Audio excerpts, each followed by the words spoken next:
واجعله لنا حجة يا رب العالمين. اللهم افتح لنا فتوح العارفين وارزقنا فهم النبيين واجعلنا من عبادك الصالحين والمتقين يا رب العالمين. بسم الله الرحمن الرحيم. قال مصنف رحمه الله تعالى: نفعنا الله بعلومه وبكتابه في الدارين اللهم آمين يا رب العالمين. وبعد قال, ayat tersebut menjelaskan lazim seseorang hamba itu meninggalkan tadbir. Situ kah? Sudah 3 sudah? Hah? Okey. Wa ba'du qala, dia itu lazim bagi seseorang hamba itu meninggalkan tadbir, yakni mengatur diri sendiri tanpa menyerahkannya kepada Allah Ta'ala dengan ikhtiar bersama dengan Allah Ta'ala. Adalah tidak wajar sama sekali seseorang yang tidak menjadikan sesuatu itu mentadbir dirinya sendiri. Tegasnya, tidak dinamakan tadbir jika seseorang yang bersama-sama dengan Allah Ta'ala ada tadbir dan ikhtiarnya sendiri, seolah-olah ia mengaku dan mendakwa bahwa dirinya ada bersama-sama dengan Tuhan yang bersifat kuasa. Firman Allah Subhanahu wa Ta'ala dalam surah An-Najmi ayat 24-25. Amlil insa, a'udzubillahi minasyaitonir rajim. Amlil insani ma tamanna falillahil akhiratu wal ula. Artinya, adakah tiap-tiap manusia memperoleh apa-apa yang dicita-citanya, yakni diangan-angannya? Tidak. Maka hanya kepunyaan Allah Subhanahu wa Ta'ala kehidupan akhirat dan kehidupan dunia. Ayat tersebut menjelaskan lazim bagi seseorang hamba itu meninggalkan tadbir dan ikhtiarnya hanya bersama-sama dengan Allah Ta'ala. Ini kerana tidak wajar bagi seseorang hamba yang tidak memiliki akhirat dan dunia memiliki tadbir sendiri. Tetapi seseorang itu disuruh mentadbir apa yang disuruh oleh Tuhan yang memiliki kedua-duanya.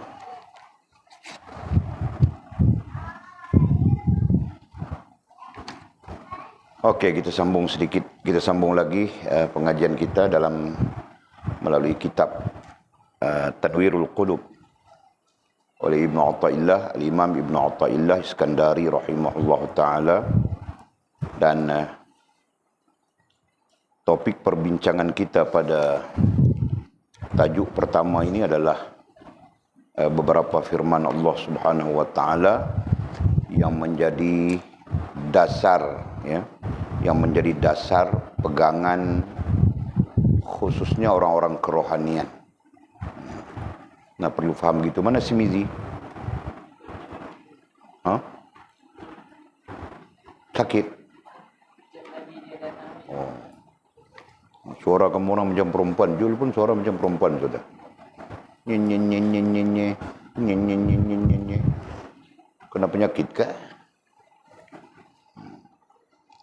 Okey, kita pada fasal pertama ini membincangkan beberapa ayat daripada firman Allah Subhanahu wa Ta'ala yang merupakan ataupun menjadi dasar kepada orang-orang kerohanian. Nah, kita sebut begitu terus, ya. Dasar yang menjadi dasar kepada orang-orang kerohanian. Nah, dalam arti kata yang lain, orang-orang kerohanian mempunyai pandangan, ya, mempunyai pandangan, fahaman dan nantinya pengalaman yang sangat seni, ya, yang sangat seni dalam hubungan mereka dengan Allah Subhanahu wa Ta'ala. Nah, ya, jadi kita sebut tadi pandangan, fahaman dan kemudiannya menjadi pengalaman yang sangat seni dalam hubungan dengan Allah Subhanahu wa taala. Dan keadaan inilah yang membezakan orang-orang kerohanian dengan orang-orang bukan kerohanian. Ya, inilah yang membezakan. Nah, sisi lain, keadaan inilah yang membezakan orang-orang yang memahami tasawuf dengan orang-orang yang tidak memahami tasawuf. Ya.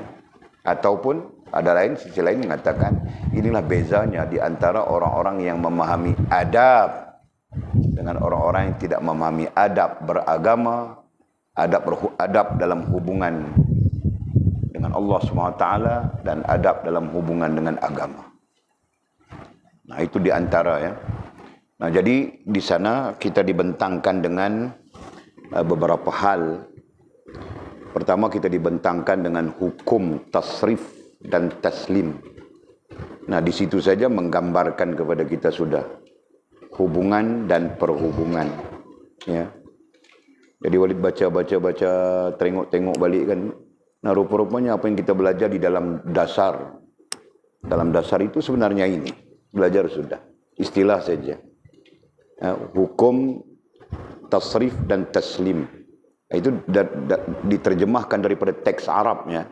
Nah, kalau kita tidak melalui terjemah, kita sebut taslim dulu, Pak. Hukum taslim dan tasrif. Faham tak? Nah, itu susunan kita. Hanya saja teks Arab itu biasa ya, Arab ini kalau dibandingkan dengan kita bacaannya terbalik kan. Nah, seperti kita sebut, selalu boleh sebut kamu orang mau sebut 45, Arab sebut 5 dulu baru sebut 40, betul kan? Khams arba'in, khamsa wa arba'in, khamsa arba'in. Disebut 5 dulu baru disebut 40. Kita sebut 45 terus kan? Nah, itu perbezaannya. Nah, justru daripada teks Arabnya menterjemahkan tasrif kemudian baru taslim. Nah, kita menyusunnya pada hakikatnya adalah taslim dulu baru tasrif. Ya. Menurut ulama, sekiranya kita melakukan melaksanakan perintah Allah SWT, sifatnya hubungan begitu kan. Nah, sekiranya kita ada hubungan, kita ada perhubungan tanpa ada hubungan, nah itu munafik. Ya kan? Nah, itu kita belajar sudah. Paham tak? Ya, ada perhubungan. Sembahyang dia, puasa dia misalnya kan, ataupun dilaksanakan yang tapi tidak mempunyai hubungan dengan Allah SWT. Nah, itu bagian daripada nifaq. Ya, bagian daripada nifaq. Nah, di sana memberi gambaran apa? Di sana memberi gambaran hubungan perlu wujud terlebih dahulu. Ya, sekalipun hubungan itu sifatnya mubasyarah, sifatnya secara tidak langsung. Dengan dan yang kedua, barulah perhubungan itu berdiri di atas hubungan. Nah, itu yang kita belajar sudah. Nah, sama saja konsepnya. Taslim dulu, hukum taslim dulu. Nah, kemudian baru didirikan di atas taslim itu tasrif. Ini yang membezakan apa dengan dasar kita, yang membezakan istilah saja kan. Nah, jadi kita sepakat dengan pendapat Ibn Athaillah Iskandari rahimahullah ta'ala. Dia menyebutnya hukum, kita susun semula ya, hukum taslim dulu ya. Nah, kemudian hukum tasrif. Nah, jadi ini nomor 1, ini nomor 2 ya. Nah, ini mewakili hubungan, termasuk di sana nanti serah diri, merendah diri dan sebagainya, redha dan sebagainya, semua di sini, ya kan? Dan ini hukum tasrif adalah hukum perhubungan. Nah, jadi hukum perhubungan itu terikat dengan yang disebut sebagai taklifi. Terikat dengan taklifi.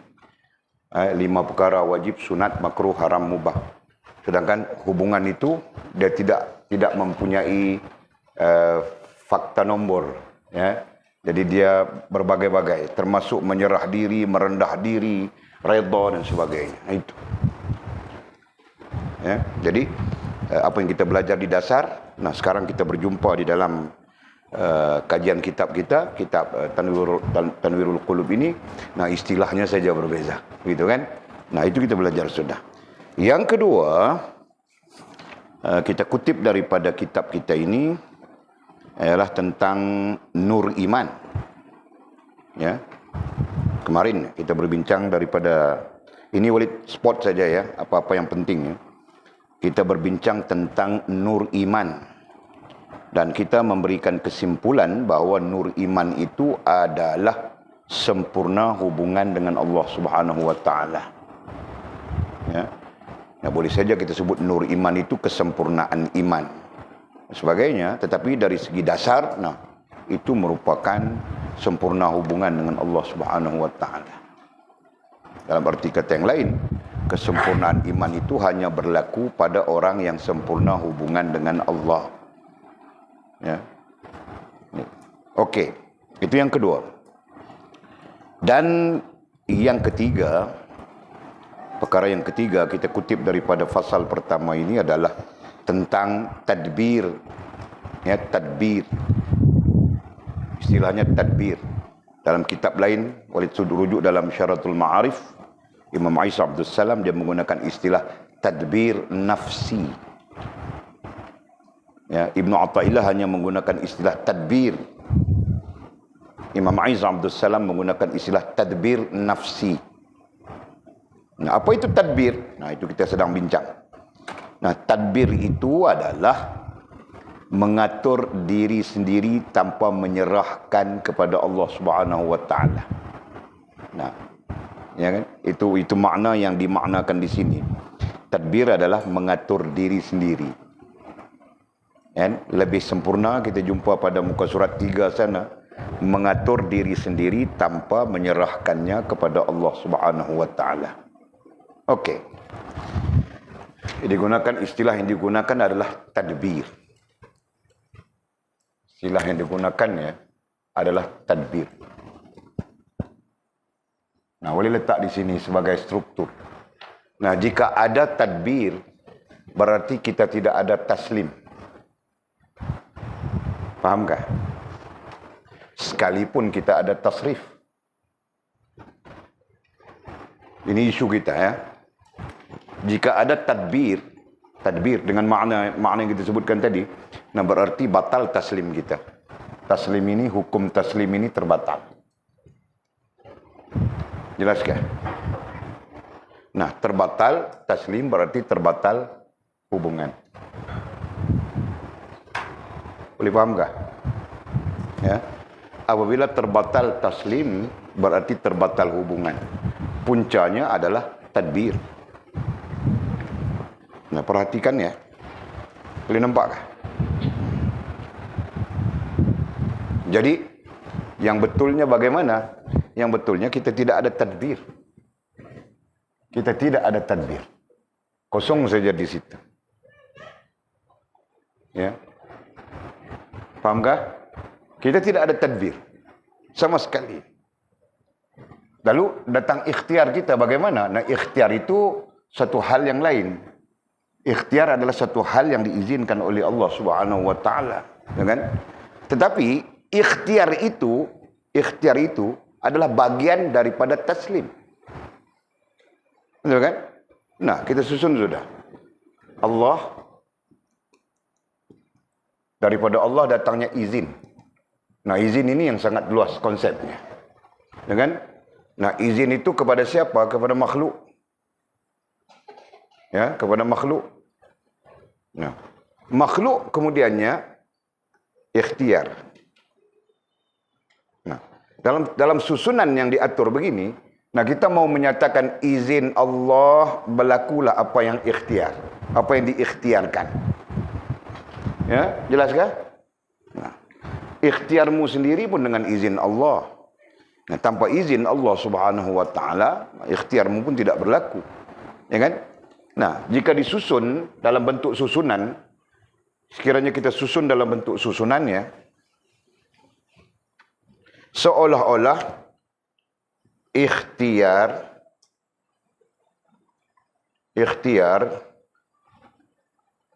dan ini izin. Nah, seolah-olah begitu. Tidak berlaku ikhtiarmu melainkan dalam izin Allah Subhanahu wa taala. Ya kan? Ikhtiar itu sendiri. Nah, ini fahaman yang perlu jelas ya, supaya nanti kita dapat memahami isu yang kita sebutkan tadi, tadbir. Ya, sehingga kita bebas daripada rasa tadbir. Rasa kita mengaturkan diri kita sendiri. Kita mengaturkan kemahuan kita sendiri, kita mengaturkan kehendak kita sendiri, bukan kehendak, kemahuan. Kita mengaturkan keupayaan kita sendiri dan sebagainya. Faham kah? Kerana pada hakikatnya yang mengaturkan itu Allah Subhanahu wa taala. Kenapa? Kerana dialah Rabbil Alamin. Ya. Dialah yang mengaturkan alam, dan kita manusia satu juzuk daripada alam. Kau tidak faham ke bangkit? Nah, kau buat mulut ikan puyuh tadi. Nah, mulut ikan puyuh itu tanda tidak paham, kau tahu kah? Nah. Kan? Nah, kita selalu baca Alhamdulillahi Rabbil Alamin, Rabbil Alamin. Rabb itu bukankah dia pentadbir? Dia pencipta, pemilik, pentadbir. Rabb kemudian disebut rububiyah, ya kan? Nah, rububiyah itu adalah istilah yang sempurna pada menggambarkan Allah itu pencipta, pemilik, pentadbir, ya kan? Nah, berarti Allah Subhanahu wa taala saja yang mentadbir. Kita tidak mempunyai tadbir. Gitu kan? Nah, sisi lain disebut Allah Subhanahu wa taala lah yang mempunyai kuasa tadbir. Dan kita yang lemah tidak mempunyai kuasa tadbir. Faham tak? Nah, itu. Okey. Jadi kita sambung yang kita bincang kemarin.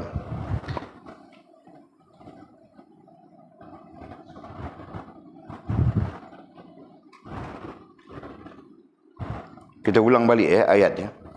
Di bawah ayat surah Al-Qasas ayat 68. Ayat tersebut menjelaskan lazim seseorang hamba itu meninggalkan tadbir.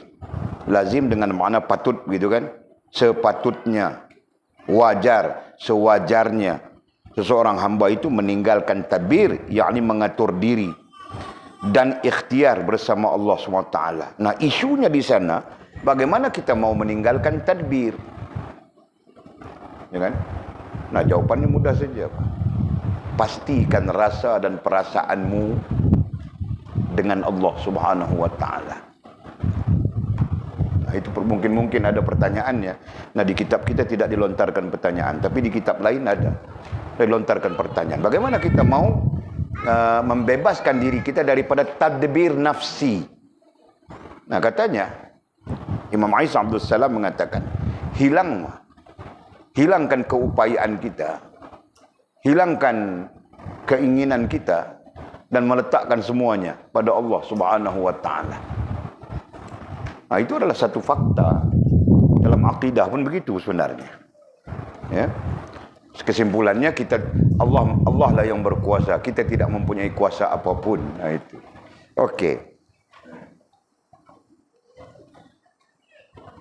Ini kerana apabila Allah Ta'ala itu menjadikan apa-apa yang dia kehendaki, maka dia akan mentadbirnya sendiri dan menentukan sesuatu tanpa manusia dapat memilih yang lain lagi, dan harus mentaati dan menerima apa yang telah ditetapkannya. Nah, kalau sudah demikian, apa artinya tadbir nafsi? Apa artinya tadbir yang kita rasakan pada diri kita? Tidak ada artinya, kan? Nah, sebagai contoh, mana ada orang mau mati? Kan? Al-Quran menyatakan orang yang mau mati itu orang yang mati syahid saja. Nah, kan? Nah, dia mati syahid, kemudian dia mau mati lagi, dia mau hidup dan mati lagi. Nah, itu saja satu-satunya. Nah, lain daripada itu tidak ada orang yang mau mati, betulkah? Ya. Tapi kau kena mati juga, kan? Faham kah? Kau tidak mau mati, mungkin kau mau mati. Nah, kau sendiri mau mati atau tidak mau mati? Ha? Kau tidak tahu jawab. Kebingungan saja. Nah, Walid, kalau ditanya mau mati ke, aku tidak mau mati. Tapi hanya kerana mati itu adalah satu ketetapan. Benar kan? Nah, sebab itu pendapat ulama mengatakan mati itu adalah keterpaksaan. Mati itu adalah keterpaksaan. Nah, jika ada pilihan, tidak ada orang yang mau mati. Betul kan? Makil, kau pilih antara mati dengan hidup. Kau mau apa? Nah, kerana kau kelihatan kebingungan begitu, jadi ku tanya. Tidak mau mati kan? Nah, kalau kau mau pilih hidup, nah berarti kau hidup terus. Kalau kau pilih mati, berarti besok kau mati. Nah, kau mau pilih apa? Nah, kan? Nah, jadi kesimpulannya manusia memilih hidup, betul?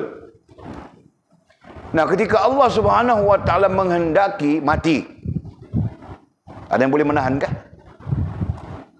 Betul kan? Nah, doktor boleh menahan, Mbak. Nah, doktor walaupun dia menahan pada adat, tapi hakikatnya kematian itu belum sampai, ya kan? Ajalnya belum sampai. Nah, itu contoh, ya. Contoh paling mudah untuk memahami ayat yang kita baca tadi. Ayat mana? Ayat yang kita baca tadi itu. Maka dia akan mentadbirnya sendiri dan menentukan sesuatu tanpa manusia dapat memilih. Nah, siapa dapat memilih? Mati, hidup. Nah, demikian juga. Susah, senang.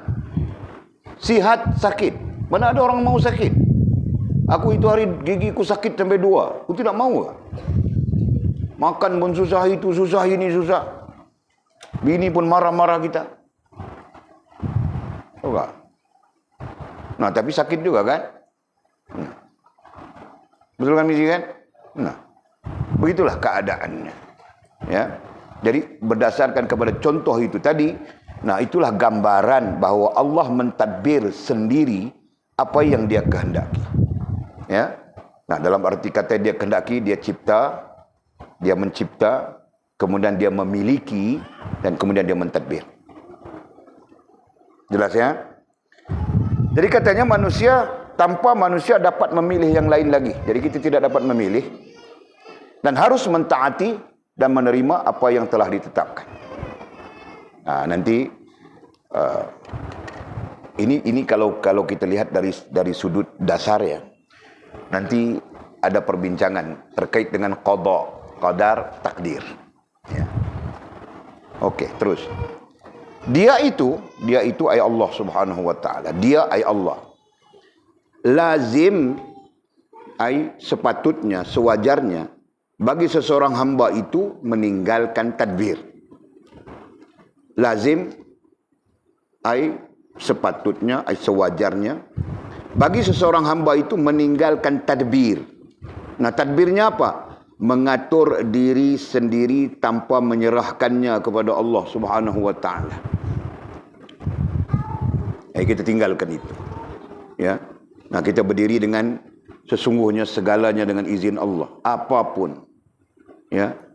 Nah, kita berdiri teguh dengan kita tidak mempunyai kuasa untuk menentukan. Ya. Kita tidak mempunyai kuasa untuk menentukan. Okey. Dengan ikhtiar bersama dengan Allah SWT. Jadi katanya lazim ay sewajarnya atau sepatutnya bagi seorang hamba itu meninggalkan tadbir, yakni mengatur diri sendiri tanpa menyerahkannya kepada Allah SWT dengan ikhtiar bersama Allah Subhanahu wa taala. Nah, isunya di sana bukan ikhtiar, isunya tadbir saja. Ya. Kerana ikhtiar itu merupakan bagian daripada izin Allah Subhanahu wa taala ke atas makhluk. Walau bagaimanapun ikhtiar itu termasuk di dalam kehendak Allah Subhanahu wa taala, bukan upaya daripada makhluk. Faham tak? Faham tak, Bangkil? Kau yang paling pening dalam hal-hal begini. Ya kan? Nah, sebab itu boleh tanya tadi, ikhtiar itu datang dari mana? Kan? Nah, jawabnya datang dari Allah kan? Allah memberikan kita keupayaan dan keinginan terhadap sesuatu, maka terjadilah ikhtiar. Ya kan? Nah, rantau kau ingin menikah.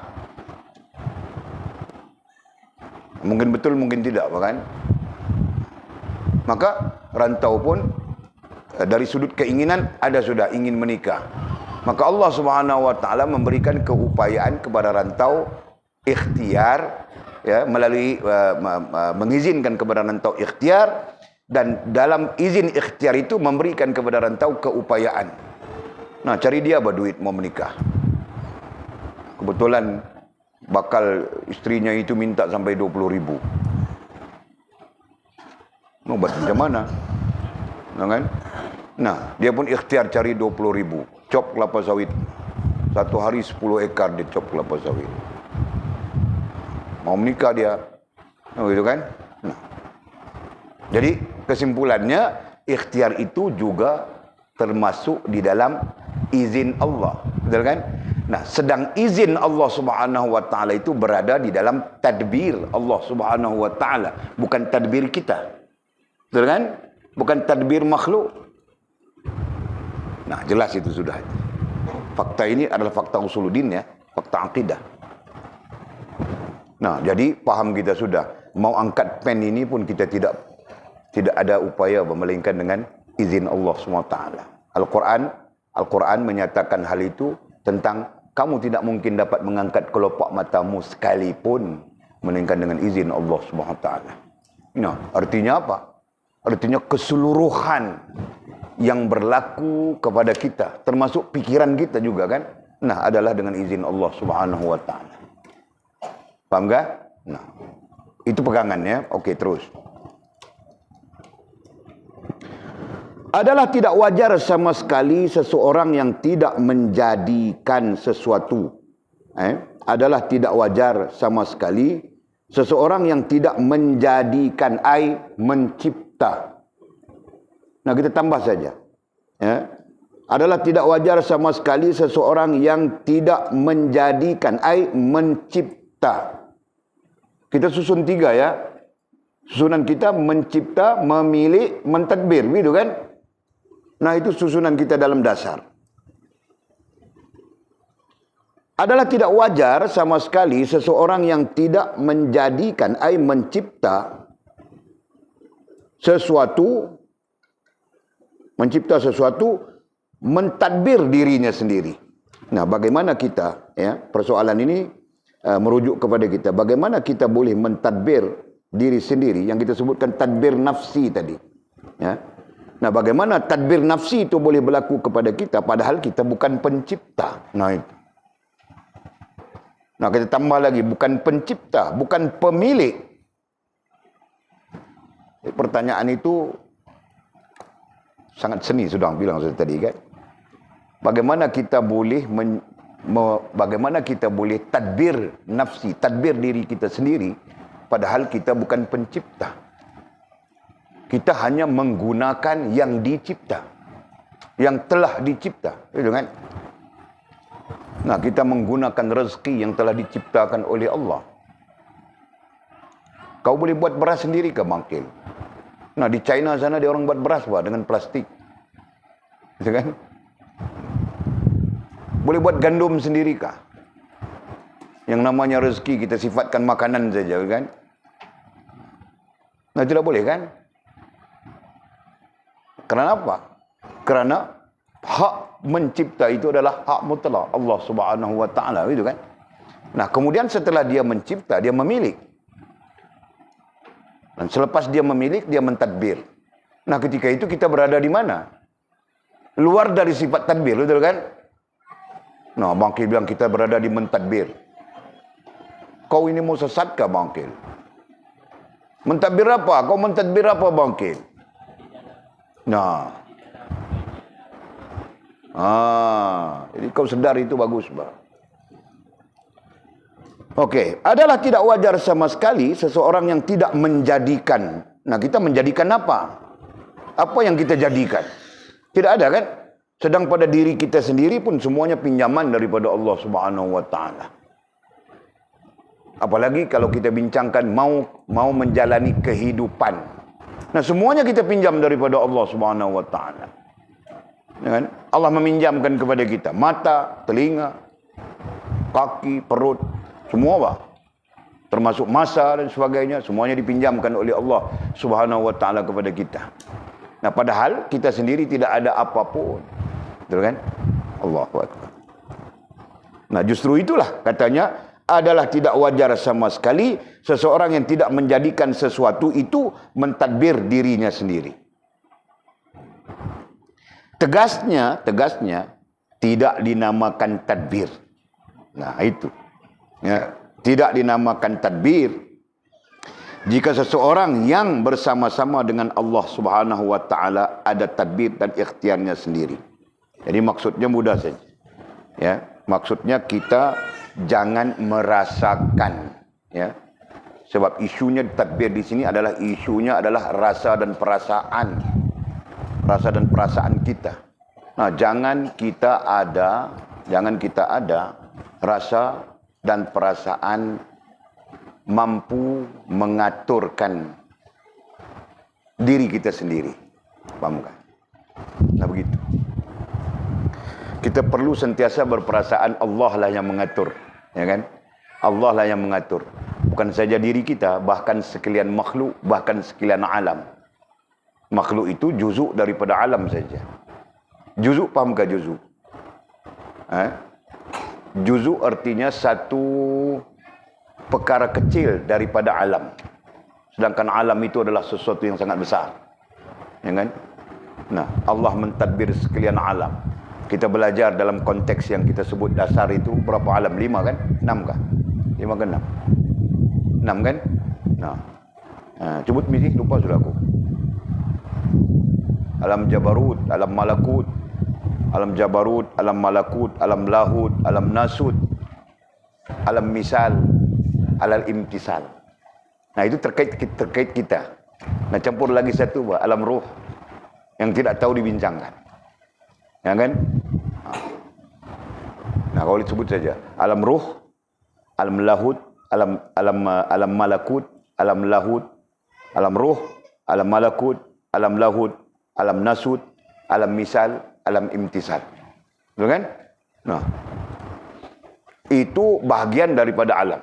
Itu pun masih bahagian, masih lagi alam yang diceritakan di dalam Al-Quran maupun di dalam hadis Nabi SAW. Sedangkan yang tidak diceritakan kepada kita menurut ulama masih banyak alam-alam milik Allah Subhanahu wa taala. Yang mungkin berlapis-lapis seperti berlapis-lapisnya kitab kita, tahu tak? Alam. Di sebalik alam itu ada alam itu, di sebalik alam itu ada alamnya. Di sebalik alam manusia ada alam jin, di sebalik alam jin ada alam malaikat, di sebalik alam malaikat banyak yang kita. Nah, Allah Subhanahu wa taala mentadbir seluruh alam yang banyak itu. Ya? Dan mentadbir seluruh alam itu luas. Allah juga mentadbir juzuk-juzuk daripada alam itu. Nah, seperti Allah mentadbirkan kita makhluk manusia. Seperti mana Allah mentadbirkan tumbuh-tumbuhan. Seperti mana Allah mentadbirkan haiwan dan sebagainya yang merupakan juzuk-juzuk daripada alam itu. Paham tak? Sangat besar. Jadi hakikatnya adalah Allah lah yang maha mentadbir. Nah, begitu kan? Jangan kita ada perasaan, jangan ada dalam rasa dan perasaan kita yang kita mampu mentadbir diri kita sendiri. Nah, perasaan itulah, kata setengah ulama, nanti kita berjumpa ya, perasaan itulah benihnya syirik dalam diri kita. Ya. Nah, kita sebut dulu. Sebelum kita berjumpa, kenapa, mengapa, nah, kita sebut dulu. Perasaan, rasa dan perasaan yang kita mentadbir diri kita sendiri tanpa perlu menyerah kepada Allah Subhanahu wa taala, itulah benih-benih syirik di dalam diri manusia. Dalam arti kata lain, syirik yang nanti berlaku, nah berpunca dari situ. Okey?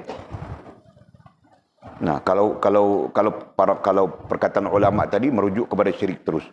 Nah, kalau kita pada Walid sebagai orang yang mengkaji hal tersebut, nah, punca kepada tidak sedar diri, ya, punca kepada tidak sedar diri. Nah, kerana dia merasakan, kerana orang, kerana kita merasakan kita mampu mentadbir diri sendiri. Faham tak? Nah itu. Pada hakikatnya apa pun kita tidak boleh melainkan dengan tadbir Allah Subhanahu wa taala, ya kan? Nah, kalau begitu apakah kita menafikan ikhtiar? Tidak, Pak. Ikhtiar tidak dinafikan. Yang perlu kita paham bahawa ikhtiar itu juga dengan tadbir Allah. Nah, tadbir itulah nanti mewakili makna izin. Ya. Tadbir itulah nantinya kita apa ya? Tadbir itu mewakili makna izin. Nah, boleh disebut begitu. Nah, nanti izin Allah itu adalah tadbir Allah Subhanahu wa taala. Sembuh dengan izin Allah, sihat dengan izin Allah, sakit dengan izin Allah, sihat dengan izin Allah, kenyang dengan izin Allah, lapar dengan izin Allah. Ya kan? Nah, walaupun nanti istilahnya berbeza, itu kehendak begitu begini, tapi hakikatnya semuanya dengan izin Allah. Ya, panas sudah 2 hari 3 hari sudah kita panas saja. Nah, itu dengan izin Allah. Siapa yang boleh bikin panas begitu? Ya kan? Ya. Nanti hujan di malam hari, hujan begitu kuat. Siapa boleh mendatangkan hujan? Melainkan dengan izin Allah. Ada yang sisi lain, Pak. Makan sama saja, kita makan sama-sama saja makan nasi. Tiba-tiba bangkil sakit perut. Orang lain tidak ada masalah, Pak. Bangkil seorang yang sakit perut. Nah, kenapa bangkil sakit perut? Karena bangkil sakit perut dengan izin Allah Subhanahu wa taala. Nah, begitu. Paham enggak? Jadi konsepnya adalah taslim, ya. Kita sedang bercakap tentang bagaimana mau menjadikan diri kita taslim secara tidak langsung. Bagaimana mau menjadikan diri kita taslim dalam susunan yang kita sebutkan ini. Ya. Apabila kita sampai kepada taslim, nah berarti hubungan kita dengan Allah sempurna. Ya kan? Dan taslim ini juga menuntut kita kepada tasrif. Nah, ketika itu perhubungan kita dengan Allah SWT sempurna. Hubungan campur perhubungan, nah itulah mukminin. Dengan paham enggak? Nah, perhubungan bagus tapi hubungan tidak bagus, itulah nifaq, itulah munafiqin. Hubungan 20%, ya. Perhubungan 20%, yang lain-lainnya semua merapu saja. Nah, itulah fasikin. Nah, itu contoh mudah, ya. Itulah fasik. Ya. Nah. Jadi hubungan tidak ada. Nah, hubungan zero. Nah, perhubungan pun zero. Nah, itulah kafirin. Ya, itulah kafirin.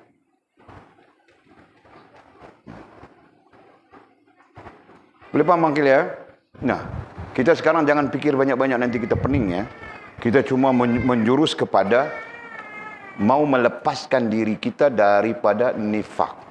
Mau melepaskan diri kita daripada nifak dan syirik. Apalagi kita berjumpa sudah dengan huraian-huraian, walaupun dalam kitab lain, dhabit saja, ya. Dalam kitab lain mengatakan, Imam Isa Abdul Salam dalam Syajaratul Ma'arif mengatakan bahawa tadbir nafsi adalah benih-benih syirik pada masa akan datang. Ya. Kerana tadbir nafsi itu nanti kita akan bergantung dengan diri kita sendiri. Kita akan bertawakal kepada diri kita sendiri. Ya, tawakal.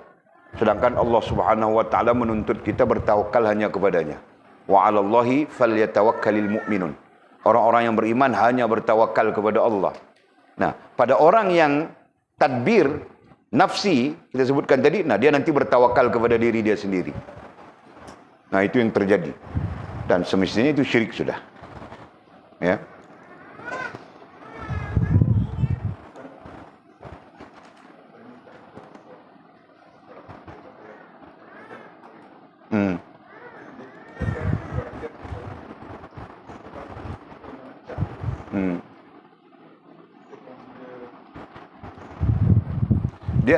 Dia merancang apapun, semua itu kita kaitkan dengan ikhtiar. Dalam rasa dan perasaan kita, apakah diri kita yang akan menyempurnakan itu? Nah, jadi kesimpulan mudahnya adalah rancanglah, planlah macam mana pun, Allah yang akan Kehendak Allah lah yang akan terjadi. Misalnya kita katakan begitu. Selama mana pegangan begitu, maka itu lulus. Yang menjadi masalah ni dia lupa langsung dengan Allah SWT. Kan? Dia berpegang, dia bergantung dengan diri dia sendiri. Padahal diri dia sendiri itu adalah makhluk manusia lemah. Kemarin kita bercakap tentang sempurna dan lemah, gitu kan? Nah, jadi persoalan yang kita sedang bincang ini bagi melepaskan diri kita daripada kebergantungan dengan diri itu. Nah, menurut ulama tadi saya sebut Imam Isa Abdul Salam, ya, kebergantungan dengan diri itu adalah benih-benih syirik. Itu sebab dia. Sebab itu kalau kita belajar pendidikan Islam, ni saya bercakap tentang pendidikan Islam khusus, bukan pendidikan Islam yang kita bina, yang kita buat. Pendidikan Islam yang sifatnya tadrib, ta'dib, ya. Pendidikan Islam yang dari sumber Rasulullah SAW. Pertama-tama ditekankan tentang itu. Dengan sangat ditekankan tentang itu supaya tumbuh manusia yang kemudiannya, tumbuh generasi yang kemudiannya tak syirik kepada Allah Subhanahu wa taala. Sedangkan pendidikan konvensional yang sedang berada pada kita hari ini, nah dia tak tanam benda-benda macam tu. Nah, bila tak tanam benda-benda macam tu, akhirnya tumbuh generasi yang bergantung dengan sijil, bergantung dengan diri dia sendiri. Dia tidak bergantung dengan Allah Subhanahu wa taala dalam soal rezeki, bahkan dalam soal apapun. Ya kan? Sama dengan keakuan. The next kita akan sampai keakuan tu. Iya, dalam ni. Iya. Jadi saya tak mau sebut lagi lah, teks tak sampai lagi. Jadi keakuan itu pada dasarnya syirik. Datangnya dari tadbir nafsi itu. Clear kan? Kena clear.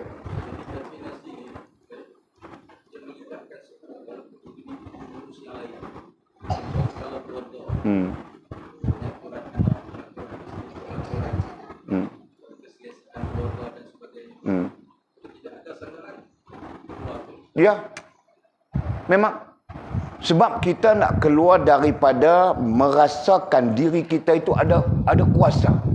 Manusia sama ada langsung maupun tak langsung, kalau dia tak belajar benda-benda macam ni, dia merasakan diri dia berkuasa. Dia boleh buat, dia boleh. Ini masalah dia. Isu dia adalah hilang kebergantungan dengan Allah Subhanahu wa taala. Itu isu dia. Isu besar dia di situ. Kan? Tidak ada makna apapun kerohanian, tidak ada makna apapun ibadah, tidak ada makna apapun ketaatan kalau kebergantungan kita tidak dengan Allah Subhanahu wa taala. Ya kan? Nah, faktanya sangat jelas. Jadi kebergantungan kita dengan Allah Subhanahu wa taala itu bahagian daripada hubungan, bahagian daripada taslim. Ya. Kebergantungan kita dengan Allah Subhanahu wa taala adalah bahagian daripada hubungan dan bahagian daripada taslim. Nah, kita sebut dah dasar dia. Jika tidak ada taslim, tidak ada makna apa pun tasrif. Itu berdasarkan bahasa kitab kita. Ya kan? Kalau tidak ada hubungan, tidak ada makna apa pun perhubungan. Ya kan? Seorang lelaki ada perhubungan dengan seorang perempuan. Perhubungan. Hubungan tak ada. Untuk apa? Tujuannya apa? Tak ada. Nah, tak ada hubungan. Untuk apa perhubungan? Syok-syok ialah jadinya. Kan? Boleh kita andaikan macam tu. Jadi fakta-fakta yang kita tulis di sini ini sangat memberi faham lah tu. Ya. Taslim, nah kita terjemah kepada bahasa dasar kita, hukum hubungan. Nah, senang begitu. Nah, tawakal itu adalah hubungan. Kalau diterjemahkan, apa itu tawakal? Tawakal artinya menambat rasa dan perasaan kita, mengikat rasa dan perasaan kita dengan Allah Subhanahu wa taala. Itu dalam konteks usuluddin, ya kan? Tawakal. Jadi Allah sebut dalam Al-Quran, wa 'alallahi falyatawakkalul mu'minun. Orang beriman hanya bertawakal kepada Allah. Hanya bertawakal berarti keluar langsung, diri pun tak terlibat, benda pun tak terlibat, apa pun tak terlibat. Rasa dan perasaan kita, rasa dan perasaan orang beriman terikat dengan Allah Subhanahu wa taala. Betul kan? Nah, jadi itu jelas fakta. Jadi konsep kita ni nak membina taslim ini. Ya, lebih kurang macam futul ghaib kita bincang juga. Tapi futul ghaib ni dia pergi ke semua hal, ya kan? Ini kita berjumpa dengan khusus. Nah, macam mana kita nak bina taslim? Nah, satu perkara penting supaya kita sampai kepada taslim adalah jangan ada tadbir nafsi. Saya guna istilah tadbir nafsi, ya. Istilah Imam Isa Abdul Salam. Sama saja, jangan ada tadbir nafsi. Artinya apa? Jangan ada perasaan kita mempunyai kuasa untuk menyempurnakan sesuatu. Jangan ada rasa itu. Lalu, bagaimana kita nak buat? Gantikan perasaan itu dengan kuasa hanya Allah Subhanahu wa Ta'ala. Ya kan?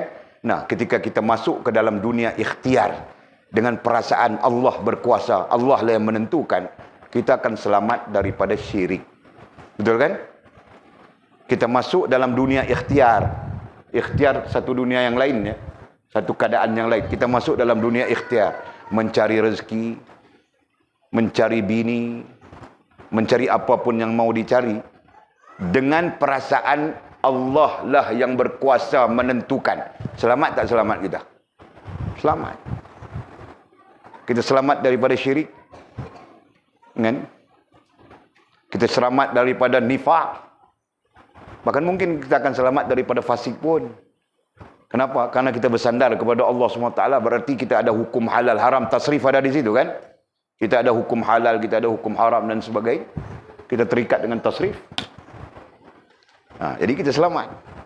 Yang menjadi masalah, ya, kita berbincang tentang ini, adalah taslim itu tidak ada. Apabila taslim tidak ada, berarti dia tidak ada rasa dan perasaannya, tidak terikat dengan Allah Subhanahu wa Ta'ala. Jadi kalau tak terikat dengan Allah, terikat dengan siapa? Dia mungkin terikat dengan diri dia sendiri, yang nanti kita terjemah nafsu. Ya kan? Diri sendiri itu nanti kita terjemah dengan nafsu, hawa nafsu dan sebagainya. Nah itu. Boleh clear, ya? Banyak lagi perbincangan tu, banyak lagi, kita sebut dulu saja. Kita pusing-pusing sampai kita faham dasar ini. Okey. Terus. Kemudian katanya, tegasnya tidak dinamakan tadbir jika seseorang yang bersama-sama dengan Allah Ta'ala ada tadbir dan ikhtiarnya sendiri. Jadi, kalau dia bersama-sama dengan Allah, istilahnya, apa dia bersama-sama dengan Allah? Itu yang kita sebutkan tadi. Ikhtiar itu digantungkan, kita sebut bergantungan tadi kan. Ikhtiar itu digantungkan dengan izin Allah. Ikhtiar itu digantungkan dengan kuasa Allah yang maha sempurna. Ikhtiar itu digantungkan dengan kehendak Allah Subhanahu wa Ta'ala. Nah, jadi kalau begitu, ya, jika begitu, seolah-olah ia mengaku dan mendakwa bahawa dirinya ada bersama-sama Tuhan yang bersifat kuasa. Sekejap. Di mana saya sebut tadi? Tegasnya tidak dinamakan tadbir jika seseorang yang bersama-sama dengan Allah Ta'ala. Di situ, setakat itu dia punya apa? Dia punya komanya di situ. Tegasnya tidak dinamakan tadbir jika seseorang yang bersama-sama dengan Allah SWT, tadbir dan ikhtiarnya sendiri. Nah, dalam arti kata yang lain, kalau dia, macam kita sebutkan contoh tadi, ya, izin itu diletakkan kepada Allah SWT, berarti tadbir itu diletakkan kepada Allah. Kita cuma ikhtiar. Begitu. Kan? Nah, itu selamat kita. Itu selamat. Tetapi kalau kita mengaku, kalau kita meletakkan, kita pun bertadbir, ya, kita pun tadbir. Nah, jadi seolah-olah, seolah-olah ia mengaku dan mendakwa bahawa dirinya ada bersama-sama dengan Tuhan yang bersifat kuasa. Dalam arti kata yang lain, kita akan merasakan yang kuasa kita bagus, baik, sempurna seperti Tuhan. Tidak mungkin begitu kan? Nah, kemarin kita bercakap sudah tentang ya, kita ulang cakap itu bagus. Mudah-mudahan Allah Subhanahu wa Ta'ala melimpahkan kepada kita ilmu ketuhanan ini sesuai. Ya. Kemarin kita bercakap tentang Allah, ya, makhluk. Nah, kita bercakap tentang itu. Sifatnya yang kita bercakap kemarin adalah qudrat. Ya. Inilah sifat yang menjadi isu besar sebenarnya. Sampai ada jadi qadariyah, ada jadi jabariyah. Nah, akidah-akidah yang menyeleweng. Qudrat dan iradat. Qudrah dan iradah, qudrat dan iradat. Okey? Nah, pada Allah SWT diterjemahkan dengan makna kuasa. Ya. Pada makhluk diterjemahkan dengan makna upaya. Okey? Iradah pada Allah diterjemahkan dengan makna kehendak. Nah, sedang pada makhluk diterjemahkan dengan makna keinginan. Okey. Nah, nanti kita boleh cakap sifat-sifat apapun yang lain. Tetapi daripada dua ini yang menjadi asas kepada pemahaman kita. Okey? Nah, kesimpulannya yang daripada Allah SWT kuasa kehendak ini sempurna. Kita sebut sudah sempurna. Ya, karena tidak terjadi sesuatu melainkan dengan kuasa dan kehendak Allah Subhanahu wa taala. Ya, jadi kuasa Allah SWT sempurna. Nah, sekarang makhluk. Makhluk kita sebut upaya. Upaya itu sendiri memberi gambaran tidak sempurna sudah, betul kan? Nah, ada orang upaya, ada orang tidak upaya, ada orang upaya makan sampai 3 pinggan. Ada orang yang tidak upaya, makan sikit pun mau muntah sudah dia. Ya kan? Nah, ada orang upaya makan itu, ada orang tidak upaya makan ini, macam-macam. Upaya itu di sana ada gambaran kelemahan sudah. Yang kedua keinginan. Keinginan pun gambaran kelemahan sudah, betul kan? Tidak sama keinginan kita. Bahkan ada keinginan yang boleh, ada keinginan yang tidak boleh, dan sebagainya. Nah, jadi itu semua gambarannya adalah lemah. Nah, kemarin kita bertanya sudah. Ya, kenapa kita tidak menggantungkan diri kita, menggantung ya. Tawakal itu dengan makna kebergantungan. Wa 'alallahi falyatawakkalul mu'minun. Kita terjemah sudah tadi. Orang-orang beriman hanya bertawakal kepada Allah SWT. Berarti orang-orang yang beriman mereka bergantung penuh dengan Allah Subhanahu wa taala. Jadi, kenapa kita tidak bergantung kepada yang maha sempurna? Ya, kenapa kita terus-menerus bergantung kepada yang lemah? Nah, inilah isu tadbir yang sedang kita bincang. Ya, sudut pandangnya mesti dilihat ke situ. Supaya apa? Supaya nanti kebergantungan kita itu mutlak dengan Allah Subhanahu wa taala, dan itulah yang membebaskan kita daripada syirik. Nah, itu penting. Ya. Kita takut kita dalam keadaan salat tapi masih syirik. Ya. Kita dalam keadaan salat, dalam keadaan puasa, dalam keadaan semua kita tunaikan, ya, tapi masih syirik kepada Allah Subhanahu wa taala. Nah, ini akan menyebabkan amalan kita tidak memberi makna apapun. Ya. Innallaha la yaghfiru man yushraka bihi wa yaghfiru ma duna dzalika liman yasha. Allah tidak akan mengampunkan dosa orang yang syirik kepadanya. Allah akan mengampunkan dosa selain daripada itu. Nah, syirik itu sangat bahaya. Sangat-sangat bahaya. Nah, justru kita perlu memahami kenapa, mengapa, puncanya apa. Ya kan? Boleh? Boleh paham lagi lah. Jangan sampai kepala kita jadi penin sudah lah. Jadi kamu orang pun jangan buat tidak paham. Ini kamu orang perlu paham ya. Tahapnya sampai sudah. Jadi takkan kau mau belajar macam darjah 1, darjah 2. A kata kalau A, B kata kalau B. Nah, itu darjah 1, darjah 2. Kanjul kan? Nah, kita bukan itu, naik sudah kita.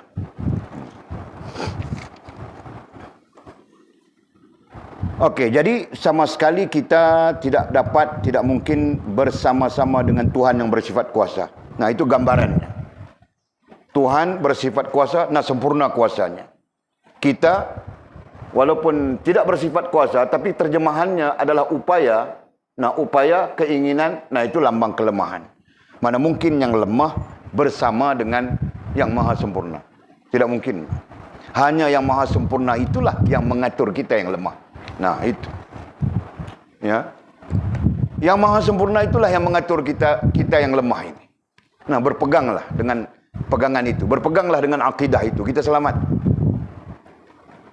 Nah, sesungguhnya Allah maha mengatur. Begitu, begini, begitu, begini. Ya. Bagaimana kalau manusia yang mengatur? Kelang kabut alam ini kan? Alam ini jadi kelang kabut. Ada orang yang mau malam terus.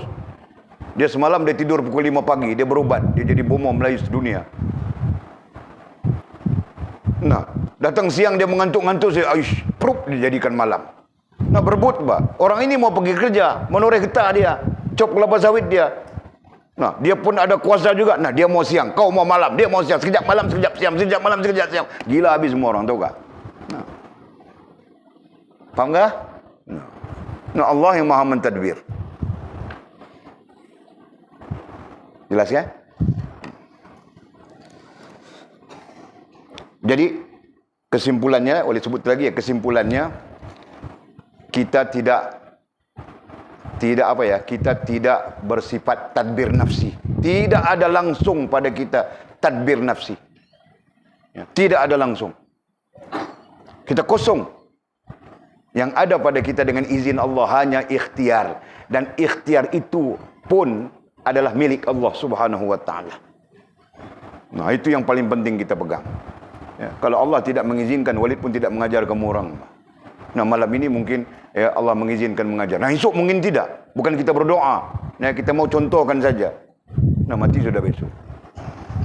Nah, berarti yang lain akan mengajar itu kan. Bukan ku berdoa, jangan ada yang aminkan ya. Ku cakap saja, contoh saja, tahu kan? Paham tak, Mizi? Nah, kau yang aminkan, bah.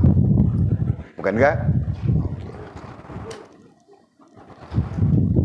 Nah, jelas itu.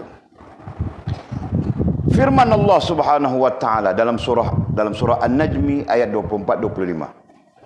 A'udzubillahi minasyaitonir rajim. Am lil insani ma tamanna. Falillahil akhiratu wal ula. Adakah tiap-tiap manusia memperoleh apa-apa yang dicita-citanya, yakni diangan-angankannya. Nah, ayat ini istifhamnya apa? Pertanyaan am. Ya, orang belajar nahu bahasa Arab tahu dia am, hal. Itu dipanggil istifhamiyah. Kan? Jadi ayat pertanyaan. Dalam pertanyaan, di situ pertanyaan, di situ jawaban. Nah, maksudnya Allah bertanya kepada kita, adakah tiap-tiap manusia memperoleh apa yang dia mau? Apa yang dia mau semua dia dapatkah? Nah, Allah bertanya begitu. Nah, kita ada jawaban sudah kan? Kita ada jawaban sudah. Apakah tiap-tiap yang manusia mahu dia mendapatnya? Kau ada jawaban, Jul? Apakah tiap-tiap yang kau mau kau mendapatnya? Tidak kan? Nah, berarti kita masing-masing mempunyai jawaban. Ada orang mau jadi fairy tale. Kan? Nah, apakah dia akan dapat menjadi fairy tale? Tidak mungkin kan? Kalaupun ada itu angan-angannya saja. Begitu. Kan? Nah, jadi jelas menunjukkan bahwa kita tidak menentukan, kita tidak mempunyai kuasa menentukan. Jelas kan? Nah, kalau kita mempunyai kuasa menentukan, nah apa yang kita inginkan semua kita dapat. Betul? Nah, Walid inginkan apa dulu lupa sudah. Kapal kan? Allah SWT tidak izinkan. Okey. Jadi musannif kemudian menjawab ayat ini tidak, katanya. Tidak apa ya? Apa-apapun yang dicita-citakan, yang diangan-angankan, yang diinginkan oleh manusia tercapai. Nah, jawabnya tidak. Kalau tercapai, nah itu kebetulan, kata setengahnya, berbetulan dengan kehendak Allah Subhanahu wa taala. Nah, itu. Kan? Jadi berbetulan dengan kehendak Allah Subhanahu wa taala, mau kasih si Abang Arif kita menikah pada hari ini. Nah, dia menikah pada hari ini. Jadi berarti Walid dapat menantu. Nah, kan? Pulangnya bila? 23 hari bulan. Nah, 23 hari bulan menantu kita pulang. Kita jamu kuih raya yang baki-baki itu. Begitu, Pak. InsyaAllah, ya. Nah, penentuannya begitu sudah. Okey. Katanya, maka hanya kepunyaan Allah kehidupan akhirat dan kehidupan dunia. Nah, maka hanya kepunyaan. Nah, kepunyaan itu apa? Istilahnya, Jul. Pemilik. Ya, belajar semua sudah ya. Kepunyaan itu apa? Mimi? Pemilik. Betul. Kau yakin? Nah, kau belajar di mana? Ha? Kau belajar di mana? Di mana? Ha? Kau jangan bilang di kandang kambing ya. Kau belajar di mana? Kasih tahu. Ha? Nah, kau cakap kasih jelas. Kau belajar di mana? Nah, di Asasul Usul bilang Mimi. Ya kan? Nah, kau mau bilang itu pun kau sesak-sesak saja. Belajar di Asasul Usul, belajar di Fathur Rahman, begitu kan? Nah, rububiyah. Bahwa rububiyah itu secara sempurna adalah pencipta, pemilik, pentadbir. Nah, itu ayatnya datang sudah. Maka hanya kepunyaan Allah Subhanahu wa taala, kepunyaan. Nah, berarti dia pemilik kan? Kepunyaannya, miliknya, siapa milik? Allah Subhanahu wa taala. Allah Subhanahu wa taala lah pemilik. Ya.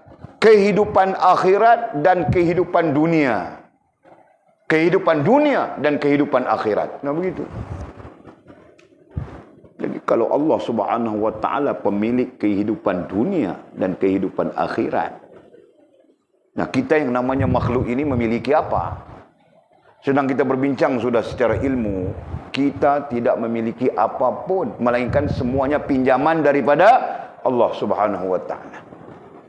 Ya kan? Mata kita milik Allah Subhanahu wa taala, hidung kita milik Allah Subhanahu wa taala, telinga kita milik Allah, otak kita pun milik Allah Subhanahu wa taala. Nah, semuanya dari kepala sampai kaki, luar dalam, semuanya milik Allah SWT. Dan apa yang kita konsum, apa yang kita gunakan sebagai keperluan kepada hidup kita di dunia, ya, sebelum mati, sampai mati, nanti bangkit semula di hadapan Allah SWT, semuanya milik Allah SWT. Nah, kau ada apa? Tidak ada apa kan? Nanti kita kembali kepada tanah. Allah menjadikan kita daripada tanah, nanti akan kembali kepada tanah, hancur semuanya. Kita tidak ada apa-apa pun,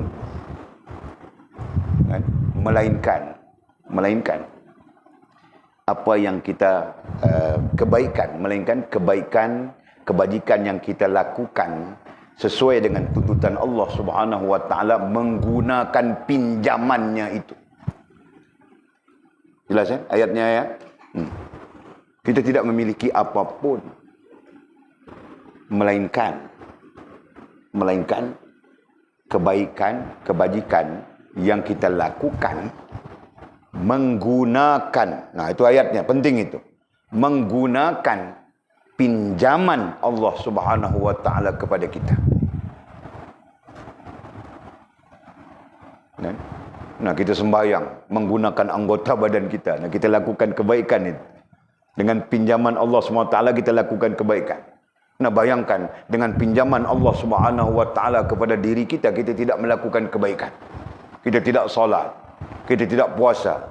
Kita melakukan perkara-perkara yang bertentangan dengan Allah Subhanahu wa taala dan Rasul. Sedangkan kita berdiri dengan pinjaman Allah SWT keseluruhannya. Bayangkan. Ya.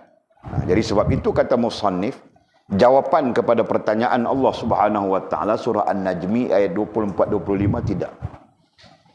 Apa yang kita inginkan, apa yang kita cita-citakan, apa yang kita angan-angankan, nah belum tentu dapat dicapai. Kenapa? Karena kita tidak mempunyai kuasa. Kenapa kita tidak mempunyai kuasa? Karena kita bukan pencipta. Karena kita bukan pemilik. Karena kita bukan pentadbir. Ya. Pencipta itu Allah, pemilik itu Allah, pentadbir itu Allah SWT. Maka dialah yang berkehendak dan kemudian menentukan kepada kita melalui qada, qadar, dan kemudian disebut takdir. Nah, itu jelas sudah. Nah, Walid dulu punya cita-cita mau jadi doktor. Walid punya otak, kamu orang tahukah? Cukup brilian tahukah? Sampai sekarang membrilian lagi. Ku pikir macam mana aku mau goreng, mau menikah seorang lagi ini. Kau tahukah? Ku tahu saja mau gorengnya. Tapi aku tidak gunakan skill itu lagi. Mamamu pun dia perhati saja.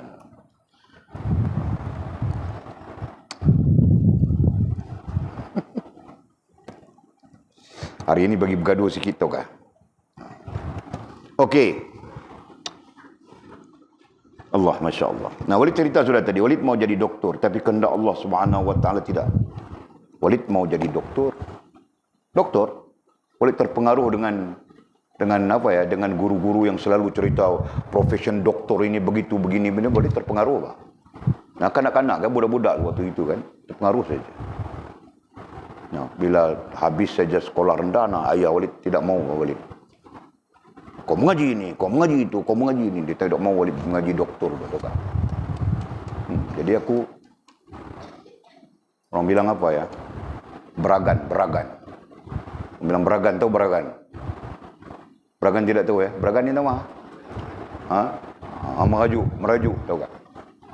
Nah, itulah. Itu kehendak Allah Subhanahu Wa Taala.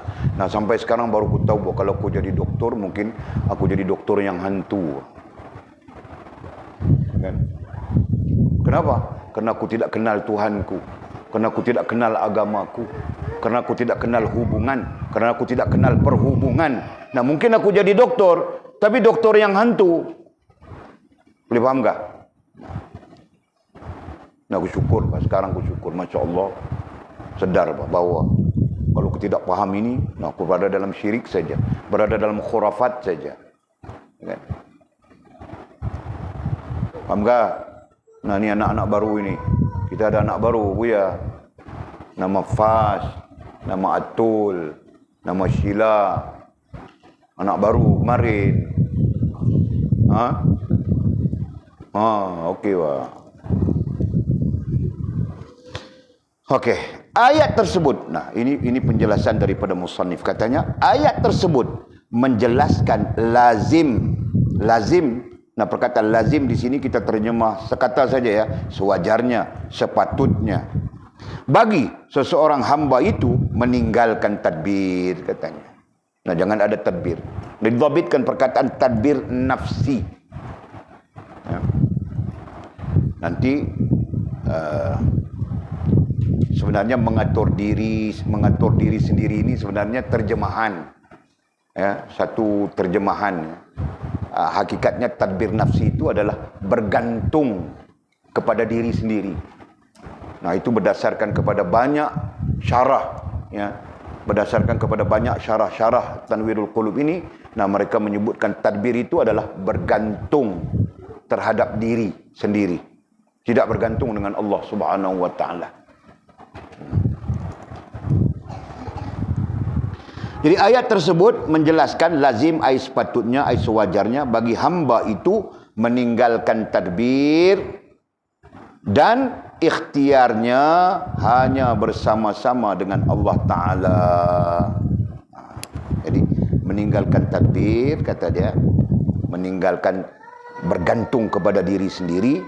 Nah, kemudian ikhtiarnya juga. Ikhtiarnya itu jangan tadbir. Ikhtiarnya itu, ikhtiar pun izin Allah Subhanahu Wa Taala. Ya. Jadi rasa dan perasaannya bergantung dengan Allah. Sampai kepada ikhtiar itu pun tetap disandarkan kepada Allah Subhanahu Wa Taala. Nah, ikhtiar kau pun adalah izin Allah Subhanahu Wa Taala. Betul kan? Nah, nanti terhasil pun izin Allah Subhanahu Wa Taala. Ya, boleh paham tak? Nah, kemarin Walid cerita tentang apa? Kemarin Walid cerita tentang kehendak Allah Subhanahu Wa Taala kami makan buah delima. Padahal bangun pagi besok satu pokok delima pun tidak ada. Nah, itu katakan kehendak Allah Subhanahu Wa Taala, ya. Jadi nanti kita akan belajar sampai di satu peringkat bahwa kehendak Allah Subhanahu Wa Taala itu ada kalanya mencari adat. Kita akan belajar sampai ke situ. Ya, istilahnya mencari adat. Apa itu mencari adat? Tidak masuk akal. Ya. Nah, Walid berjumpa sudah dengan izin dan limpah rahmat Allah. Walid berjumpa sudah dengan orang dengan kehendak Allah yang tidak masuk akal. Banyak sudah Walid jumpa. Nah, jadi di sana apa ilmunya? Ilmunya pada Walid ialah apabila Allah menghendaki pasti terjadi walaupun tidak munasabah. Kan? Dan ilmunya juga menggambarkan bahawa kita tidak mempunyai kuasa, tidak mempunyai apapun untuk menentukan diri kita sendiri. Nah, itu ilmunya. Okey? Kerana tidak wajar bagi seseorang hamba yang tidak memiliki akhirat dan dunia memiliki tadbir sendiri. Ya? Jadi dikarenakan kenapa? Kerana tidak wajar bagi seseorang hamba yang tidak memiliki akhirat. Nah, dia tidak memiliki akhirat, dia tidak memiliki dunia. Dunia pun tidak dimiliki, akhirat pun tidak dimiliki. Macam mana kita mau memiliki, kita pun diciptakan, begitu kan? Nah, berarti tidak ada pemilikan. Kita tidak mempunyai pemilikan. Ya. Nah, jadi kalau kita tidak mempunyai pemilikan, nah bagaimana kita mau tadbir sendiri, mau tadbir nafsi? Bagaimana kita mau tadbir nafsi? Artinya kita pakai perkataan tadi ya, bagaimana kita mau bergantung dengan diri kita sendiri? Lebih baik kita bergantung dengan Allah kan? Nah, tunjuk sudah tadi. Kalau kita lemah, kita berada di posisi lemah, nah bagaimana kita mau bergantung dengan diri sendiri? Nah, begitu kan? Nah, kita perlu bergantung dengan yang maha sempurna. Nah, itulah Allah Subhanahu wa taala. Nah, jika begitu, benarlah wa 'alallahi falyatawakkalul mu'minun. Orang-orang yang beriman hanya bertawakal kepada Allah Subhanahu wa taala. Nah, jelas ya? Nah, begitu. Ini bergantung dengan kau punya cantik. Yang cantik bergantung dengan dia punya cantik. Yang handsome bergantung dengan dia punya handsome. Kan? Nah, Walid jumpa sudah. Yang cantik bergantung dengan dia punya cantik. Orang kampung Walid, wah dia cantik. Kawan-kawan Walid yang siapa ya, sekampung itu kan, meminang tidak mau dia cantik bah. Nah, sedar-sedar umur 32 pun belum menikah lagi. Nah, perasaan cantik sangat. Lah memanglah kita nampak cantik panggil. Nah, yang masalahnya dia bergantung dengan diri, kecantikan diri dia sendiri, akhirnya 30 tahun umur tidak menikah. Ada apa kawan-kawan kami juga. Nah, sebab itu jangan bergantung dengan kita punya handsome bangkil. Ya. Nah, kalau kita jumpa orang mau kita, silakan saja Pak. Kan? Nah, Walid pun tengok bah, ada orang mau Walid, okey Pak. Kan?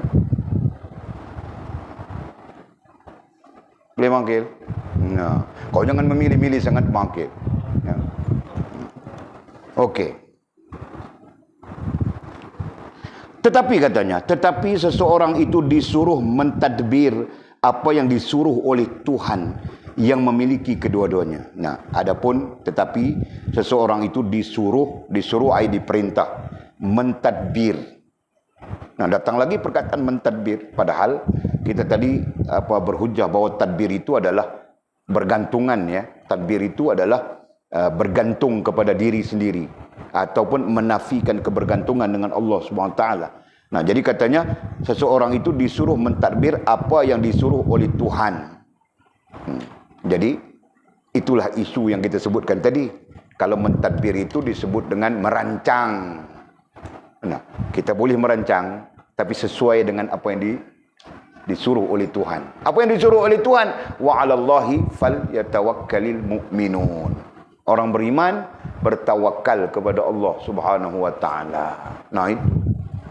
Nah, kenapa begitu? Seseorang itu disuruh mentadbir apa yang disuruh oleh Tuhan yang memiliki kedua-duanya, kerana Tuhanlah, kerana Tuhan, yakni Allah SWT lah yang memiliki kedua-duanya, dunia dan akhirat. Kedua-duanya ai dunia dan akhirat. Ya, maka dialah yang berhak untuk mentadbir. Nah, begitu. Jadi isunya kita sebut di sini ya, takut kamu orang keliru. Nah, mentadbir yang terakhir sekali itu adalah mencantumkan kebergantungan kita kepada Allah Subhanahu wa taala. Ya. Boleh tengok terjemahan ini pun boleh berjumpa sudah dengan kekeliruan terjemahan. Jadi ayat di sini bukan mentadbir, tetapi seseorang itu disuruh tawakal, disuruh teks Arabnya sekejap.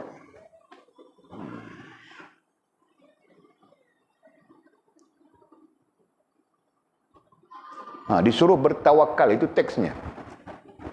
Ya, tetapi seseorang itu disuruh, seseorang hamba itu disuruh bertawakal kepada Allah Subhanahu wa taala. Bertawakal kepada bertawakal ini ya. Tawakal nanti berada di sini. Kita sebutkan dalam bentuk fakta. Tawakal nanti berada di sini. Dalam hubungan tawakal. Ya. Istilahnya di situ. Bertawakal, kemudian apa? Apa yang disuruh. Apa yang disuruh di sini. Apa yang disuruh di sini, perintah. Apa yang disuruh kita sebutkan perintah. Berada di situ. Dia ada tawakal campur melaksanakan perintah Allah Subhanahu wa taala. Sama saja kita sebut sudah tadi. Ya. Jadi kita bertawakal, dalam masa yang sama kita menjalankan perintah Allah. Bekerja, mencari rezeki itu perintah Allah kan?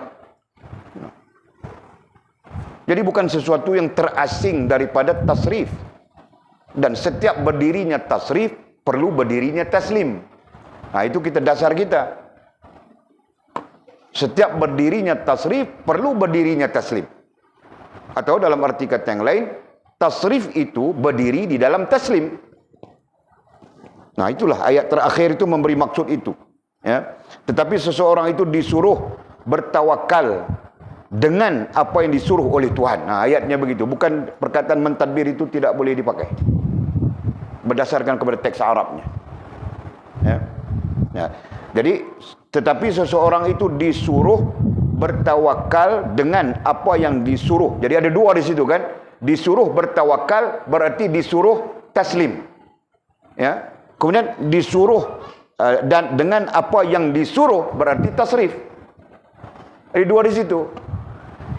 Apabila berlakulah gabungan taslim dengan tasrif, inilah yang membebaskan kita daripada syirik terhadap Allah Subhanahu wa taala. Apalagi nifaq dan apalagi fasik. Ya, babit perkataan itu. Supaya kamu orang ada perkataan itu ya.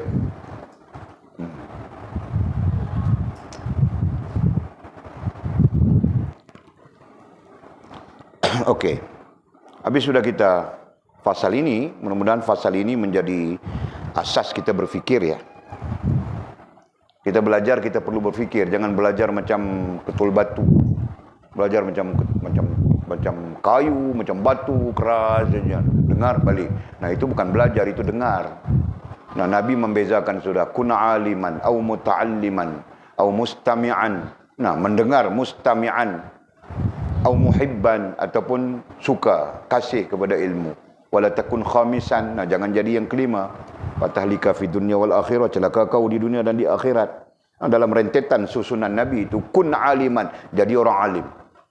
Mau jadi alim itu bukan satu hal yang mudah gitu kan. Paling tidak au muta'alliman, jadi orang yang belajar. Jadi apa bezanya? Orang belajar, lagi satu au mustami'an, jadi orang yang mendengar. Ada beza kan? Mendengar dengan belajar itu ada beza. Jika tidak, masakan Rasulullah mengatur dalam bentuk fakta begitu. Jadi kita mau belajar kan? Kalau belajar sifatnya perlu berfikir, ya, mencari solusi. Begitu. Itik pun datang belajar juga, angsa itu. Kita habis sudah di situ. Ada pertanyaan apa di situ sebelum kita melangkah ke melangkah ke topik kedua kita, sabar menanggung qadar Allah SWT. Kita akan bercakap qada, qadar, takdir nanti. Silakan. Nur Iman, saya cuba cari apa? Duduk-duduk kadang-kadang saya fikir apa yang saya belajar tentang Nur Iman ni. Jadi saya tak dapat banyak fakta-fakta. Saya cuma dapat Nur Iman ini sebagai satu bentuk hubungan yang sempurna dengan Allah ataupun satu bentuk iman yang sempurna. Diperkatakan oleh para orang-orang yang mensyarahkan kitabnya begitu saja. Jadi kita rasa-rasa selamatlah, kita selamatlah daripada andaian-andaian lain kan. Kita berdiri teguh dengan Nur Iman, berarti ada yang mengatakan Nur Iman itu adalah ilmu yang membawa kita kepada hubungan yang sempurna dengan Allah SWT. Jadi tetap sifat dia macam kita dasarkan, iaitu sempurna hubungan dengan Allah SWT. Jadi rasanya itu lebih baik daripada kita pening nak cari nur-nur ni pula kan. Okey, lain ada kamu orang ada soalan kah? Kamu orang kasih faham betul ya? Nah, aku takut sudah ni si anak-anak baru ni, Sila, Fas, Atul ni. Mana si Sila? Sakit. Nah, tadi kulihat dia makan mie bagus saja. Ketawa-ketawa lagi. Nah, sekarang sakit pula. Itu banyak hantu dalam perut ini. Nah, habis ya? Tidak soalan? Okey. Oh, 9.45. Okey, kemudian kata musannif wallahu a'lam. Besok kita sambung besok bukan. Macam mana kita satu hari kitab ini, satu hari kitab itu ya? Okey. Kalau begitu untuk hari ini kita tengok sikit ya. Pasal kita ada 15 minit lagi. Kita tengok sikit nah. Start daripada minggu depan hari Isnin, okey. Kita berakhir dengan apa? Dengan Tanwirul Qulub. Nah, kita mulakan nanti dengan kita berakhir dengan Mukasyafatul Qulub. Nah, kita mulakan nanti dengan Tanwirul Qulub ya. Isnin Tanwirul Qulub.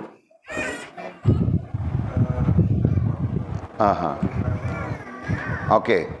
Kita atur jadual ya. Hari Isnin Mukasyafatul Qulub, hari Selasa Tanwirul Qulub, hari Rabu Mukasyafatul Qulub, hari Kamis Tanwirul Qulub, hari Jumaat Tuhfatur Raghibin. Nah, jadi Tuhfatur Raghibin itu kita akan belajar seminggu sekali saja. Ya. Nah, Tuhfatur Raghibin itu terkait dengan akidah. Okey. Nah, untuk malam ini sekejap tengok ada pelajaran ke yang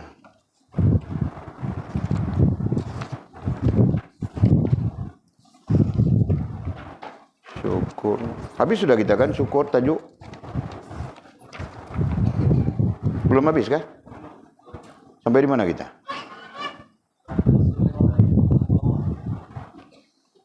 Muka surat berapa? 64. Okey. Nah, kita habiskan sedikit saja.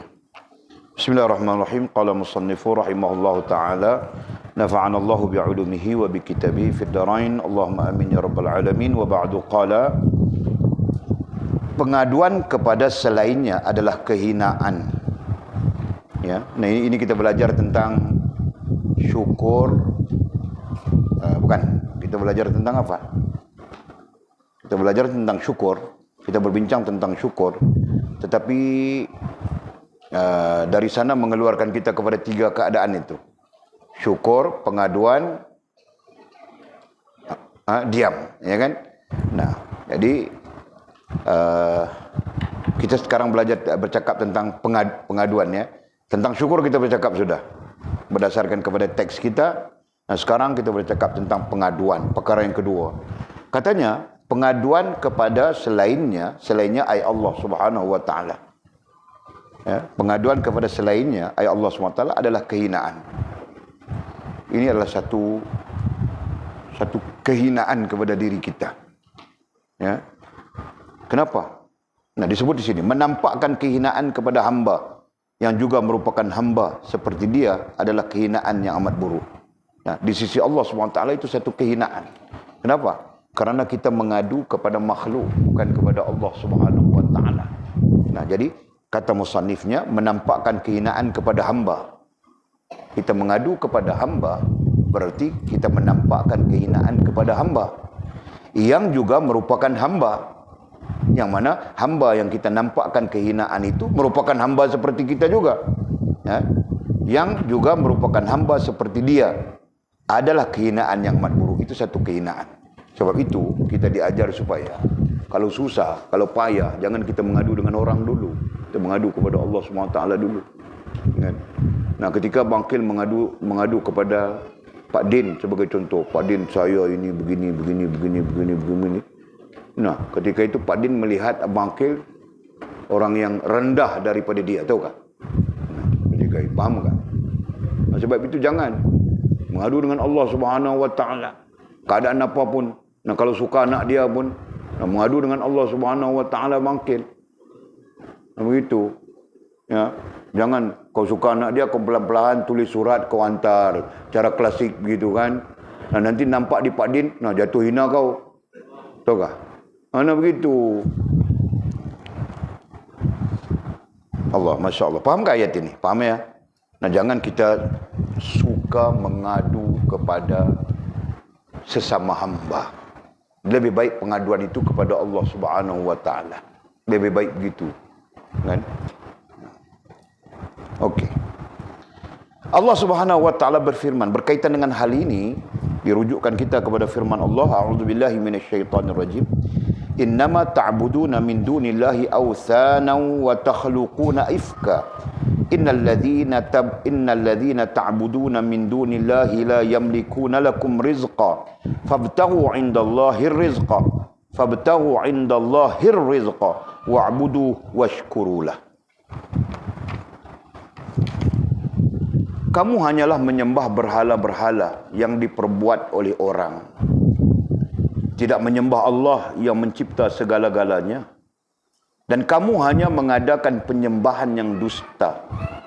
Sesungguhnya mereka yang kamu sembah, yang lain dari Allah itu tidak berkuasa memberi rezeki kepada kamu.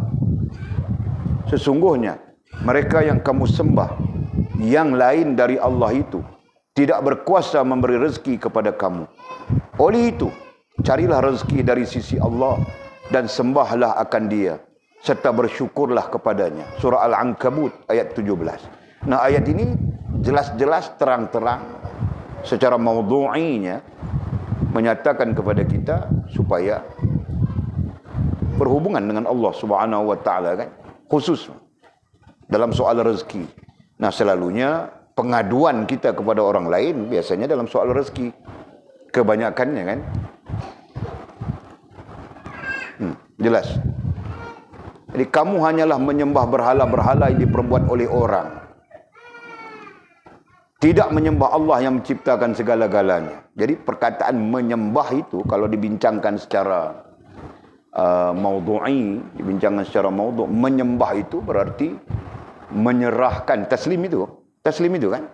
Nah, menyerahkan seluruh ketundukan, kepatuhan kepada Allah Subhanahu wa taala. Itu makna menyembah. Dan kamu hanya mengadakan penyembahan yang dusta. Nah, kamu hanya mengadakan penyembahan yang dusta. Ini yang ditafsirkan oleh para mufassir dengan makna kita mewujudkan ilah selain Allah Subhanahu wa taala. Ya, kita mewujudkan ilah. Apa maksud mewujudkan ilah? Mewujudkan kecenderungan selain daripada Allah. Ilah itu adalah kecenderungan. Jadi ada orang yang mewujudkan kecenderungan dengan dengan makan. Ada orang yang mewujudkan kecenderungan dengan tidur. Ada orang yang mewujudkan kecenderungan dengan macam-macam sesuatu yang mungkin, ya, ini bukan tetap, ya, mungkin menjauhkan kita daripada Allah Subhanahu wa taala. Nah, itu maksudnya. Ya, mengadakan penyembahan yang dusta. Nah, penyembahan yang dusta itu adalah kecenderungan yang tidak menghubungkan kita dengan Allah Subhanahu wa taala apapun. Nah, sesungguhnya mereka yang kamu sembah yang lain dari Allah itu tidak berkuasa memberi rezeki kepada kamu. Nah, ini seolah-olah teguran Allah Subhanahu wa taala terhadap kita manusia yang selalu berbimbang dalam soal rezeki. Nah, nanti kalau kita kaitkan dengan isu yang kita bincangkan, taslim, tasrif, ya, hubungan dan perhubungan, nah jelas salah satu kesyirikan yang berlaku kepada kita adalah berbimbang dalam soal rezeki. Nah, begitu kan? Allah, mudah-mudahan Allah kasih walid ilmu. Oleh itu carilah rezeki dari sisi Allah. Nah, maksudnya berhubungan dengan Allah SWT dan carilah rezeki. Nah, cari itu ikhtiari. Dalam masa yang sama kita berhubungan dengan Allah SWT.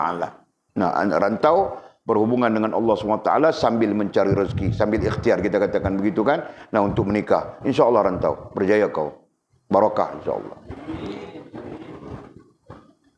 Dia start cari duit sudah. Dan sembahlah akan Dia. sembahlah, taat dan patuhlah kepada dia, yakni Allah SWT, serta bersyukurlah kepadanya. Terakhir ayatnya bersyukur. Jadi itu makna bersyukur di situ, makna yang holistik sudah.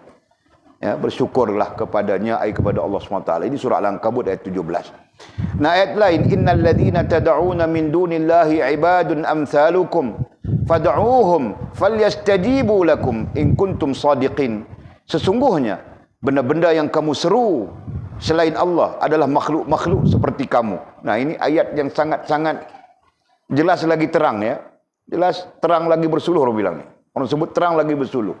Di mana Allah Subhanahu wa taala menegah kita daripada menyeru, meminta. Nah, itu maknanya, ya.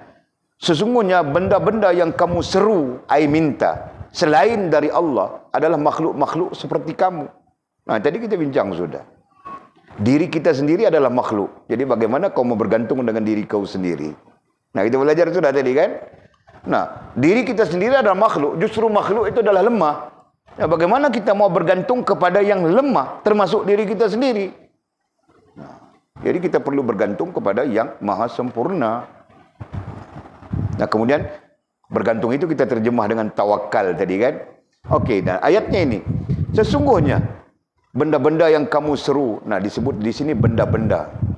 Nah, itu tidak terhenti kepada benda, ya.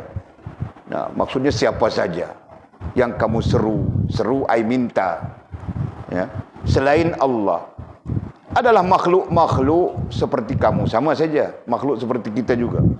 Oleh itu, nah, musannif mendatangkan maudhu'nya cobalah, ya. Oleh itu, yakni cobalah menyerunya supaya benda-benda itu dapat memperkenankan permohonan kamu. Nah, jadi Allah menegur kita di situ. Nah, oleh kerana itu kamu serulah, ya, benda-benda, makhluk-makhluk, ya, supaya dia dapat memperkenankan permohonan kamu, supaya dia dapat memperkenankan permohonan kita. Nah, kamu di situ adalah kita, ya kan? Apa mungkin makhluk boleh menyempurnakan permohonan kita? Tidak mungkin kan? Nah, kalau betul kamu orang-orang yang benar. Nah, Allah menegur dalam bentuk apa? Mujadalah, dalam bentuk mujadalah, ya. Ini ulumul tafsir. Bentuk conference, ya. Nah, kalau conference itu apa bahasa Melayunya? Percanggahan, ya. Dalam bentuk percanggahan. Nah, ayat ini kalau dibacakan memang bentuknya percanggahan. Allah berkata, sesungguhnya benda-benda yang kamu seru, kamu minta, kamu minta itu selain Allah adalah makhluk-makhluk seperti kamu, sama saja dengan kita. Nah, oleh itu cobalah minta daripada mereka. Mintalah mereka memperkenankan apa yang kamu inginkan. Nah, mana mungkin makhluk boleh memperkenankan apa yang kita inginkan, dengan melainkan dengan kehendak Allah Subhanahu wa taala. Nah, begitu. Allah, surah Al-A'raf ayat 194. Diriwayatkan bahawa satu perutusan datang kepada Khalifah Umar bin Ibnu Abdul Aziz. Khalifah Umar Ibnu Abdul Aziz, ini Khalifah Abbasiyah terakhir ini. Lantas seorang pemuda berdiri untuk berbicara. Akan tetapi Khalifah Umar berkata, dahulukanlah orang yang lebih tua. Nah, suatu hari ada rombongan datang berjumpa dengan Khalifah Umar Abdul Aziz, ya.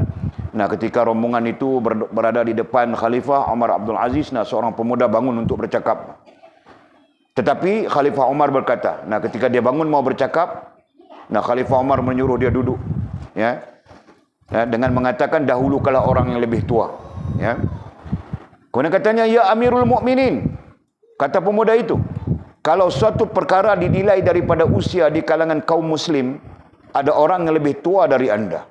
Nah, kalau dinilai dari sudut usia, nah, ada orang yang lebih tua daripada khalifah sendiri. Itu maksudnya. Jadi tentang apa ini? Nah, kita jangan peduli tentang apa itu. Kita mau mencari mesejnya. Kalau begitu, bicaralah. Nah, kemudian khalifah bila mendengar begitu, dia bilang, nah, cakaplah, wahai pemuda. Kata Khalifah Umar, mempersilakan. Pemuda itu kemudian berbicara, kami bukanlah utusan yang mengharapkan sesuatu, dan bukan pula utusan yang takut, katanya. Kami bukan datang mengharapkan sesuatu, dan kami bukan takut dengan apa yang kami hadapi, seolahnya begitu. Sebab tentang harapan, keutamaan anda telah menghantarnya kepada kami. Katanya, tentang harapan, Apa yang diharapkan oleh mereka telah dihantar oleh Khalifah Umar Abdul Aziz, ya. Tentang keutamaan, yakni keperluan, telah dihantar oleh Khalifah Umar Abdul Aziz kepada mereka. Sedangkan tentang ketakutan, keadilan, anda telah menghindarkan dari kami. Sedangkan apa yang mereka takut, termasuk keadilan, nah, Khalifah Umar sudah perbetulkan sudah. Kami hanyalah utusan yang bersyukur, kata mereka. Kami ini adalah utusan yang datang kerana bersyukur kepada Allah Subhanahu wa taala. Kami datang kepada anda untuk berterima kasih kepada anda secara lisan. Nah, jadi utusan ini dalam mesej yang kita mau disampaikan oleh Imam Ghazali di sini, dilihat kepada utusan itu datang untuk menyatakan kesyukuran. Faham tak? Nah, jadi sesuai dengan topik yang kita bincang, syukur itu, ya, syukur itu ada beberapa makna syukur, ya, kita sebut sudah. Tapi kesimpulannya, syukur itu adalah taat dan patuh kepada Allah Subhanahu wa taala, rohaniah kita dan jasmaniah kita. Nah, kemudian lidah kita menyatakannya dan anggota badan kita melaksanakannya. Nah, itulah syukur. Jadi kita tidak mau syukur itu dengan pengertian alhamdulillah saja. Kita tidak mau syukur itu dengan pengertian ya alhamdulillah kebanyakannya, ya. Nah, syukur itu pengertiannya lebih luas.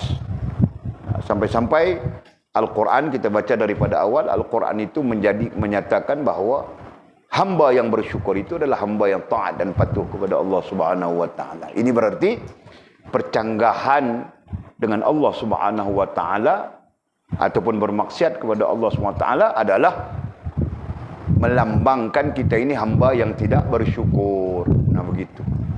Ya. Adapun hamba yang tidak bersyukur, bangkit di hari akhirat kelak, dicampakkan Allah Subhanahu wa taala di dalam neraka terus. Mudah-mudahan Allah mengampunkan kita semua, ya. Nah, kita nanti tajuk baru kita hari apa? Tajuk baru. Ini mau susun jadual semula ni. Hari Isnin. Mukasyafatul Qulub. Wallahu a'lamu bisawabihi atau kama qala.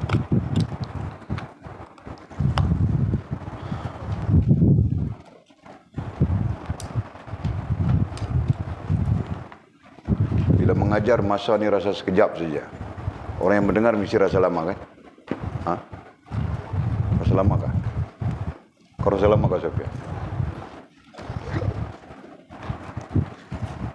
Okey. Mudah-mudahan tidak ada soalan. Solat lewat sudah. Bismillahirrahmanirrahim. Alhamdulillahirabbil alamin wassalatu wassalamu ala asyrafil mursalin sayyidina wa maulana Muhammad wa ala alihi washabbihi ajma'in. Allahumma iftah lana futuhal arifin warzuqna fahman nabiyyin waj'alna min ibadikas salihin. Allahumma ihdinas siratal mustaqim siratal ladzina an'ama Allah minan nabiyyin was-siddiqin wasyuhada'i was-salihin. Allahumma rabbana iftah bainana wa bain qaumina bil haqq wa anta khairul fatihin. Allahumma a'inna ala dhikrika wa syukrika wa husna ibadatik. Allahumma faqihna fid din wa 'allimna at-ta'wil. Allahumma faqihna fid din wa 'allimna at-ta'wil. Allahumma faqihna fid din wa 'allimna at-ta'wil. Wa sallallahu ala sayyidina Muhammadin wa ala alihi wa sahbihi wa baraka wa sallam. Walhamdulillahi rabbil alamin. Taqabbalallahu minna wa minkum aqimis salat.